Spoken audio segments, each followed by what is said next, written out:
Bienvenue dans une nouvelle histoire captivante. Prenez un moment pour vous détendre.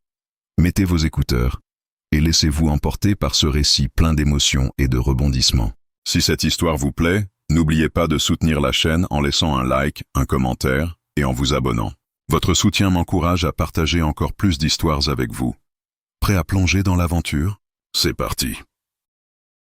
Dans une petite ville tranquille nichée entre des collines verdoyantes, vivait un couple en apparence parfait, Emma et Thomas. Ils étaient mariés depuis 10 ans, et leur amour semblait inébranlable aux yeux de tous ceux qui les connaissaient. Mais comme dans beaucoup d'histoires, les apparences peuvent être trompeuses. Thomas, un homme dans la quarantaine, était un cadre supérieur dans une entreprise de technologie. Son travail exigeait de fréquents voyages d'affaires, ce qui avait créé une distance physique et émotionnelle entre lui et Emma. De son côté, Emma était enseignante dans une école primaire, une femme douce et attentionnée, toujours prête à soutenir son mari. Tout commença un soir, lors d'une conférence à Paris. Après une longue journée de présentations et de discussions professionnelles, Thomas fut invité à un dîner avec ses collègues.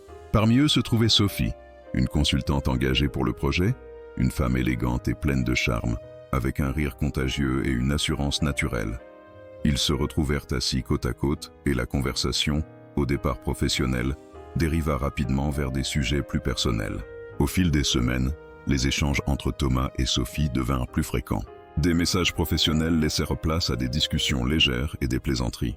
Puis vinrent les appels tardifs, les moments volés lors des pauses déjeuner et finalement, une première rencontre hors cadre professionnel.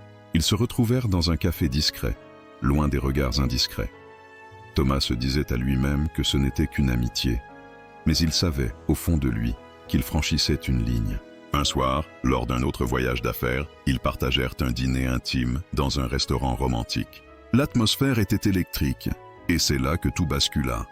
Après le repas, ils se rendirent dans la chambre d'hôtel de Thomas, et leur relation devint physique. Ce qui aurait pu n'être qu'un moment d'égarement se transforma en une liaison prolongée. Thomas inventait des excuses pour prolonger ses voyages, ou pour s'absenter plus souvent. Il était partagé entre le remords et l'excitation, un mélange enivrant qui le poussait à continuer. Sophie, de son côté, semblait comprendre la situation et ne demandait rien de plus que ces moments volés. Emma, pendant ce temps, commençait à ressentir les changements. Thomas était plus distant, plus distrait. Il passait de longues heures sur son téléphone ou son ordinateur, prétextant le travail. Les week-ends, il semblait fatigué, évitant les discussions profondes ou les projets en commun. Un soir, alors qu'il était sous la douche, Emma remarqua une notification sur son téléphone. C'était un message de Sophie, un simple « J'ai hâte de te voir demain », accompagné d'un cœur. Le monde d'Emma s'effondra. Elle passa des nuits à pleurer en silence, à se demander où elle avait failli, ce qu'elle aurait pu faire différemment. Mais elle décida de ne rien dire tout de suite. Elle voulait des preuves, une confirmation de ce qu'elle soupçonnait déjà. Elle engagea un détective privé qui, en quelques semaines, lui apporta des photos et des enregistrements de Thomas et Sophie ensemble. Lorsque la confrontation arriva, ce fut un moment déchirant. Emma présenta les preuves à Thomas, qui, pris au piège, n'eut d'autre choix que d'avouer. Les larmes aux yeux, il tenta de s'expliquer, parlant de solitude, de routine et de ses propres insécurités. Mais pour Emma, rien ne pouvait justifier sa trahison. Leur mariage ne survécut pas. Emma demanda le divorce, et Thomas perdit non seulement sa femme, mais aussi la confiance de nombreux amis et collègues, lorsque la vérité éclata. Quant à Sophie, elle quitta la ville peu après, emportant avec elle les souvenirs d'une histoire qui avait causé tant de dégâts. Cette histoire, bien que douloureuse, marqua un nouveau départ pour Emma. Elle apprit à se reconstruire, entourée de sa famille et de ses amis. Quant à Thomas, il passa des années à tenter de réparer les morceaux de sa vie, confronté aux conséquences de ses choix.